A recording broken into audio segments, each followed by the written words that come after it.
Have you ever noticed how it seems easier than ever to be unhealthy and to be sick?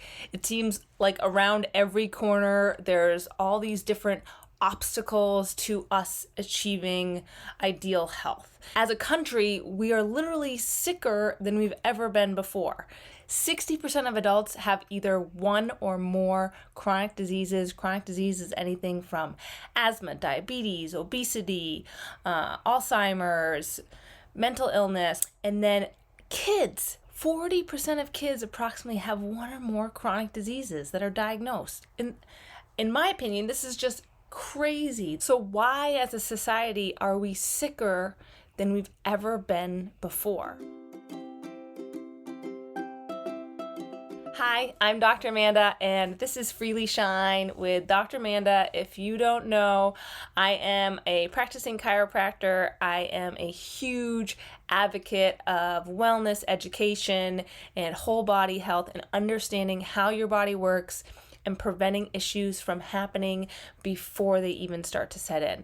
And my goal is to create a community of people who shine from the inside out. So thank you for joining me today as we talk about some of the traps or obstacles that we face in terms of overcoming poor health and creating a healthier, more vibrant self. Being unhealthy is becoming more and more common in our world.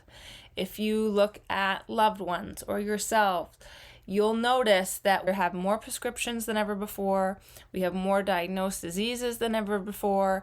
Cancer rates, chronic disease rates, diabetes, all are skyrocketing, not only in our adult populations, but in our children as well. Mental illness, anxiety, depression.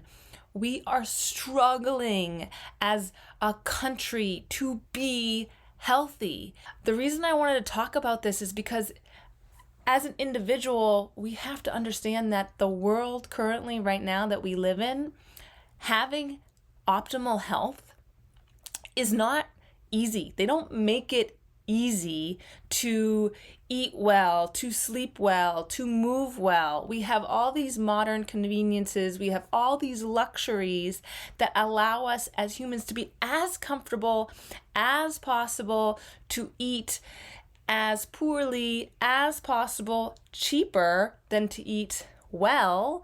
And this leads us down pathways of poor health. And really, as a society, we have to be able to observe the fact that these traps of our health are all over.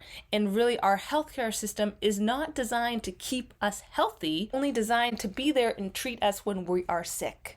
So we as the individual have to be the go-getter, have to be the one responsible and taking initiative to prioritize our health, and to prioritize our health in a preventative basis, not in a reactive basis. Obstacles that we face is food source, our nutrition, because it is easier to eat poorly because it's cheaper than it is to have highly nutritious, highly organic, decreased processed food, more whole food based diet. It is more expensive to eat well. When we can, choosing those healthier choices, prioritizing that in terms of our finances is going to be essential. It costs more money. I know, I eat a certain way, and the grocery bill reflects the way that we choose to eat.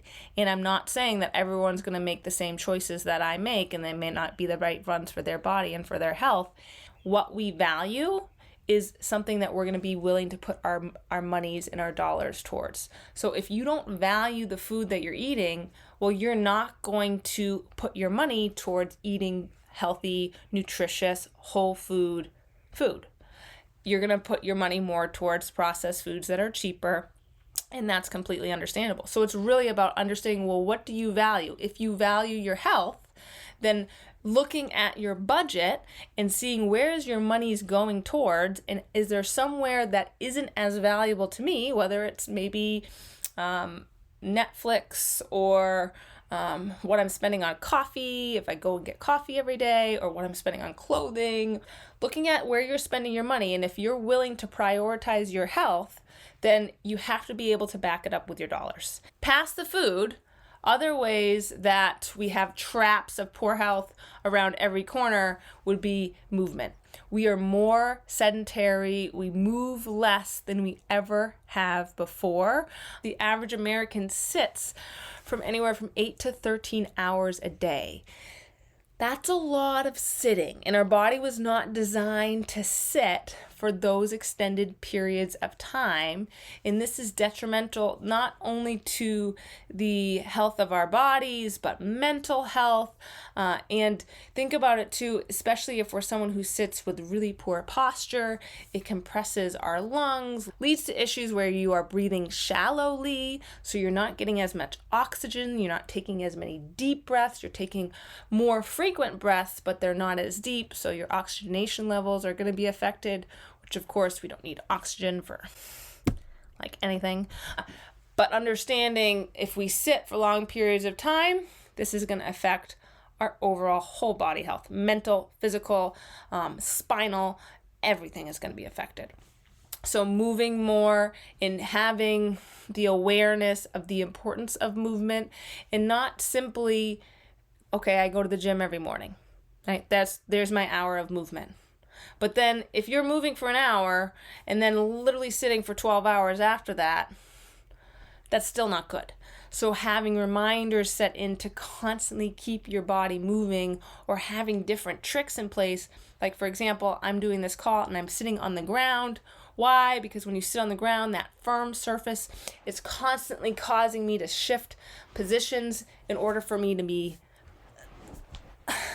not get stiff. Because when you're on a firm surface and I hold that position for a certain amount of time, what happens is in a couple minutes, well, this position is going to get a little sore, it's a little uncomfortable, and then I just have to shift and go into a different position.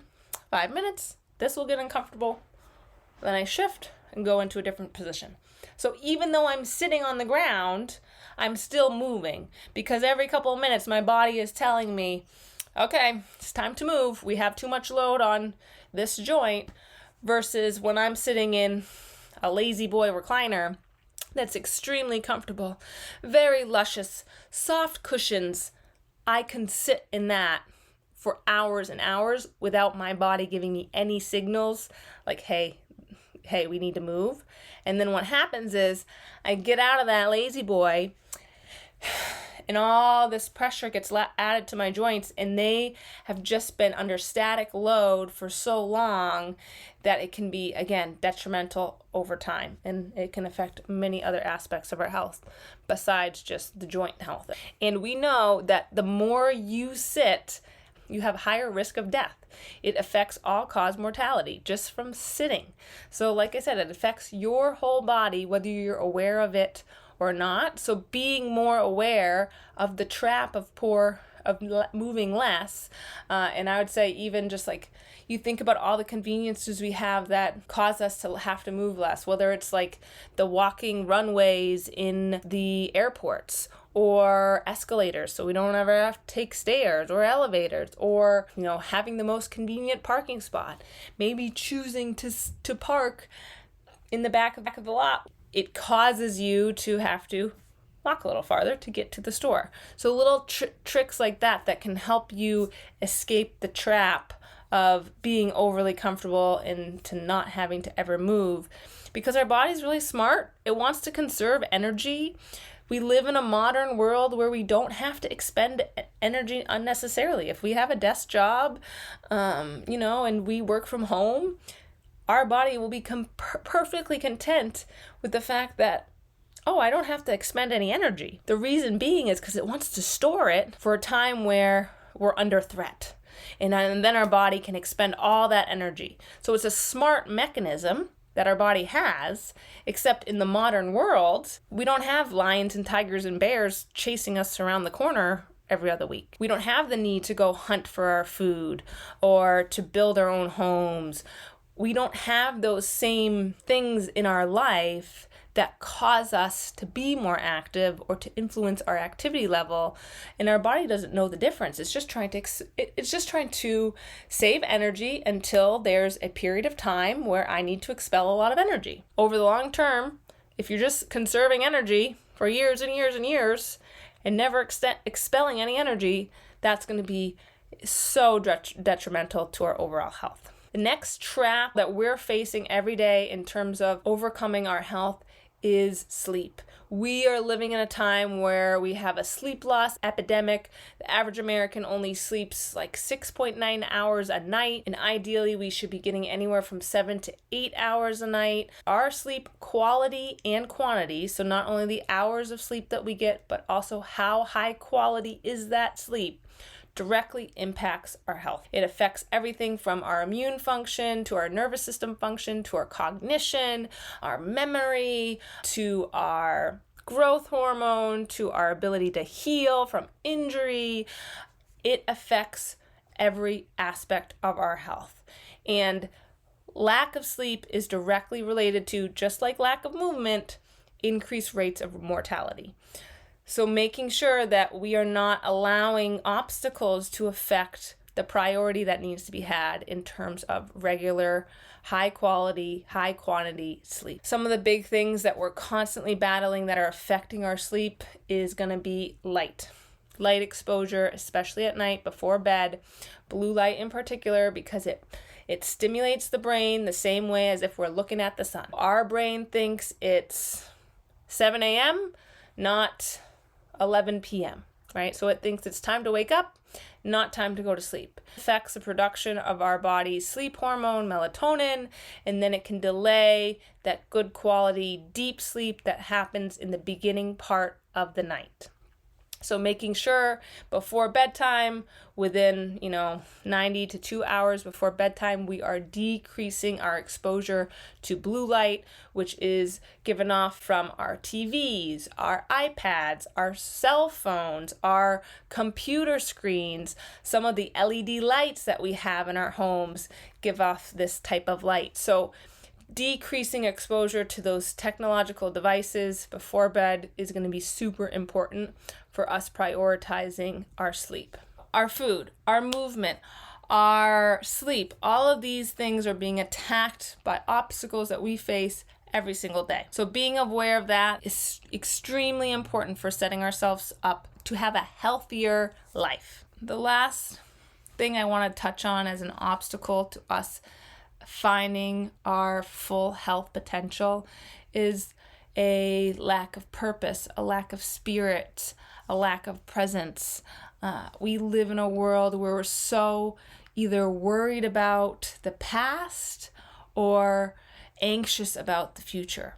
We have a tendency to struggle with being in the present moment and living in the here and now and finding purpose and finding meaning in each moment and not being so focused on what's come before or what is to come in the future, and having a sense of gratitude for this moment and understanding that time is a huge illusion, and us being so focused on things that in all reality don't really matter, like the promotion, making more money, having the best house. When we're focused on these external things creating internal happiness, we are missing the bigger picture, which is the fact that everything we need to be healthy, to be wealthy, to be satisfied, to be happy, to feel love, to feel joy, everything we need is right here inside of each one of us. We don't need some external event. We don't need more medication. We don't need more surgeries. We don't need more things. We don't need better houses. We don't need that promotion. We don't need more money. We simply need more of you, more of me, working and functioning as highly as possible, and empowering each other to understand that the only thing that you can control in this world, you cannot control your environment. You can't make everything perfect all the time, but you can control you. You control the choices that you make in terms of taking responsibility for your health, the choices that you make in terms of how you react to outside issues, person that's going to take the best care of you is you. And once you understand that you have all the freaking power in the world, God, it's incredible. It's incredible because then you know how to give yourself grace, have humility, but also to know that you are enough in every moment. Even if you're making a poorer choice, you are enough and you have everything you need moving forward to be the best version of yourself. No matter what obstacles that you face, no obstacle is greater than you. You are the obstacle, you are the way. I started this video by talking about the trap of poor health, and the biggest trap, the biggest obstacle you are facing to having the most ideal health is you. So get out of your own freaking way and understand that you have everything you need to reach those goals. Everything you need is already inside of you. And once you realize that, the rest is just magic. That was my rant about the trap of poor health. And my goal is that all of us start to realize, even though we live in a world where being unhealthy is more and more common, empowering each other, empowering ourselves to choose health and to be that uncommon difference in the world and to set an example, because you can only control you. You can't control the health of your neighbor. You can't control the health of your loved one. That's up to them. And don't take that responsibility on, because God, with that can be depressing. It can be overwhelming. You can only control you. Empowering yourself to choose health, to be proactive, to be aware. That is the ultimate goal. And when you do that, by making those choices, you are unconsciously affecting the lives of everyone around you, because you're giving them permission to do the same. You're showing them that choosing that uncommon path of health, what does that look like? And they have the opportunity to make those same choices and to be on that same path towards health as well. So thank you again for joining me. I hope you enjoyed my little rant. I'm here every week, dropping videos on Fridays on every different health-related topic that I can think of. Again, my mission is to create a community, to create a world of people who shine from the inside out, understanding their worth, their power, and embracing it wholeheartedly, and their light being an example and setting a way for everyone else around them to inspire them as well to shine a little brighter every single day. So thanks again for joining me. I hope you have a great rest of your day, and shine on, my beautiful friends.